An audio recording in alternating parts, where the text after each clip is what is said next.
Hi everyone! Thank you so much for being here. Thank you so much for clicking on my session. It really means a lot to me. So just to get started, I'm going to introduce myself briefly and then kind of explain how I hope to use the next 15 or so minutes. So my name is Megan. I'm 16. I'm currently a senior in high school, and I recently earned 4 global seals of biliteracy. I earned them at the working fluency level with English in Mandarin Chinese, Spanish, French, and Brazilian Portuguese. And the way I hope to structure this session is to explain how I learned each of these languages, the lessons that I learned with them, and I'll end with some general tips that I have about language learning. I guess I'll start by mentioning that English is my native language, so there's nothing really special here because I learned English just as anyone learns their own native language. It's the language I feel the most comfortable in, and it's just because I've lived in the US for my entire life. The first foreign language that I learned was Chinese. It's not at all like a second native language to me, but I was exposed to it at a young age from my parents. But English is definitely the language we speak at home. The way I learned Chinese was actually through Chinese school. It was a school on Sunday that I went to for over 10 years, and it was there that I learned most of the language, and it was kind of more of the traditional schooling, but I think it did come a little more easily to me because I started at a young age. So there are 2 main things that I took away from learning Chinese. The first one is that your accent or your pronunciation in a language is actually developed at a young age, and I'm not saying this to be discouraging, but I'm actually saying this because I found it reassuring to know that if you do start learning a language after you're about 12 years old, it's really scientifically normal to have an accent, to not know how to pronounce all the words perfectly. Because I realized that with Chinese, I don't really have this problem because I was exposed to it at a young age, but I definitely do with the languages that I learned in the future. And the second thing that I learned is that maintaining your level in a language is just as important as getting there. And what I mean by that is, personally speaking, I stopped learning Chinese around 3 years ago because I had taken and passed this really big Chinese test called the HSK, and it actually allowed me to graduate from that Chinese school, and I absolutely hated going to that Chinese school. It was something that I felt like my parents forced me to do, but now I'm really, really grateful for it. But after that test and after Chinese school, I didn't really see a reason to continue, and now even a couple years later, I feel like I've forgotten almost everything I've learned.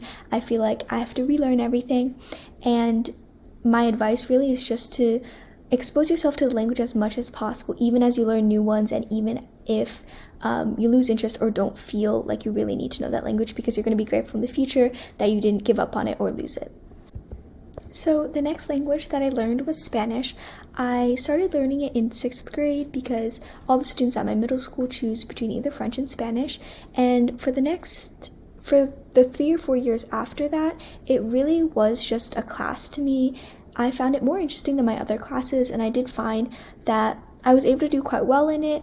It was a class that I actually ended up looking forward to, but it really was nothing more than an academic class that I wanted to do well in, just as anyone wants to do well in any of their academic classes. I actually did learn most of my Spanish through classes at school, and I feel like contrary to what a lot of online methods about language learning these days say, I actually did not mind how Spanish was taught to me through school. I feel like I am the type of learner who likes to have a really strong grammatical base. I also do find grammar kind of interesting, so it wasn't difficult or boring for me to learn it. And I actually really appreciated the years and years of grammar that I had from school. I think it really helped me once I got to the phase of speaking, and it was something that I realized I didn't have once I started self-learning languages in the future. But like I said, it really was just a class to me until about sophomore year. My sophomore year Spanish teacher actually had a really big impact on me. He helped me discover my passion for learning languages. And around sophomore year, I would say my level of Spanish from mainly just school was actually at a level that was pretty advanced in the sense that I could express myself pretty well and use complex grammatical constructions and sophisticated vocabulary, if you will. But the problem was that I really could only express myself in this way in writing. And as you know, languages are meant to be spoken and communicated in, so that was one of the biggest, probably the biggest problem I had in learning Spanish and the other languages that I eventually learned. And here's kind of where I want to tell my story about speaking, and more specifically the fear I had about speaking. I feel like some people might find kind of what I'm about to describe hard to believe or a little bit irrational, but I really hope that with my story I can help anyone who feels the way that I felt, and to let them know that you're going to be able to speak and that you're really not alone in feeling this way.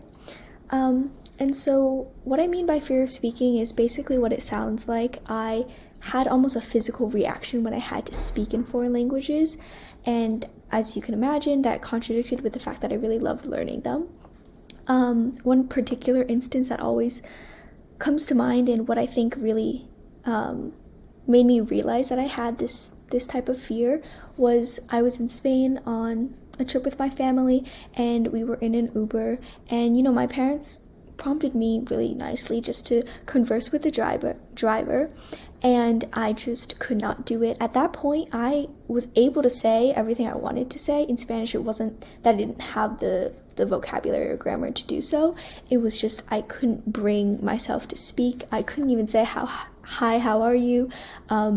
It was a physical reaction. Like I felt sick. I wanted to do everything I could to get out of that car. It was just a complete episode, and it's honestly something that I still can't explain to this day. I feel like it's when people say, oh, they have a fear of heights or a fear of anything, it's really kind of something that I feel like was a part of me, and that it really wasn't something that like a quick change of mindset could change. But as I mentioned, I really wanted to speak. It wasn't that I didn't want to, I couldn't. But I told myself that I would do everything I could to get myself to speak. And so about a year or so ago, I decided to just put myself in this environment where I would have to speak Spanish, in the sense that, the person I wanted to speak with didn't know English. And, on the car ride there, it felt exactly like that Uber ride. It felt like I didn't think I could do it, because I really, up to that point, even with 5 years of schooling, and I actually met with my teacher outside of school to try to speak, I couldn't do it, and there I was about to speak with someone only in Spanish for 2 hours. But I went there, and I actually was able to do it. I came out of it with this feeling that I had conquered my fear, and it really was unbelievable that I was able to speak. And that led me to create this organization that I now run today, which provides teaching to Spanish-speaking immigrants. And so when I give classes, it's always in Spanish, and Spanish has actually become the language, the foreign language that I'm most comfortable in.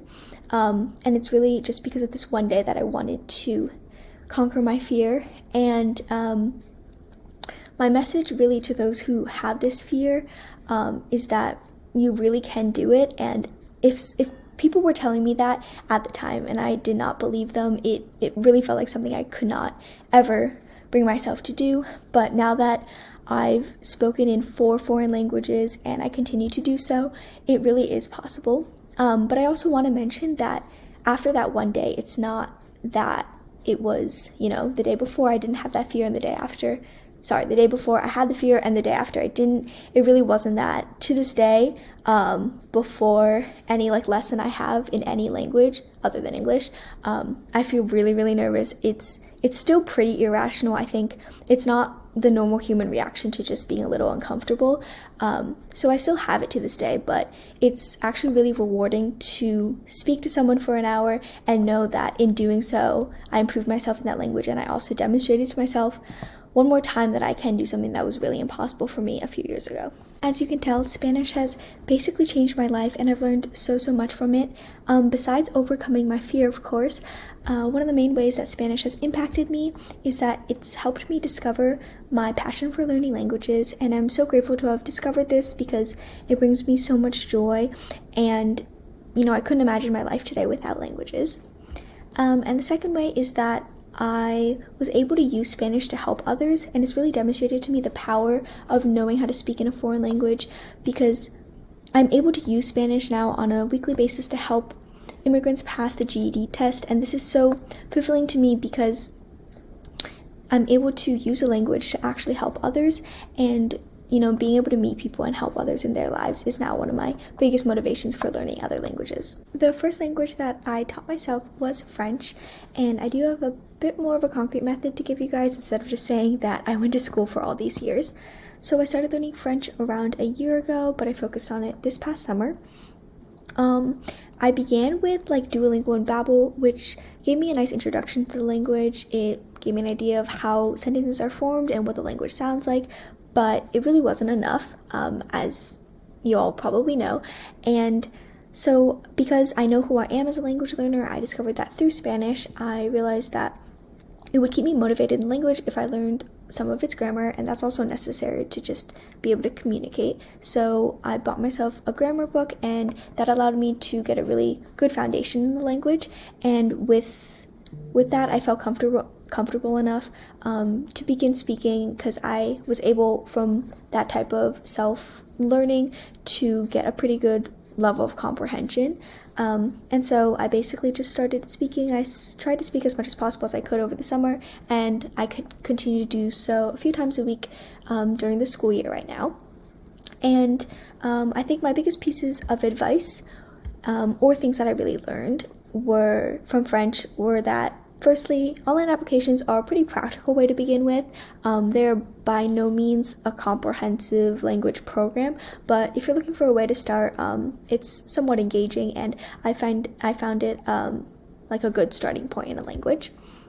I also learned that learning languages takes patience.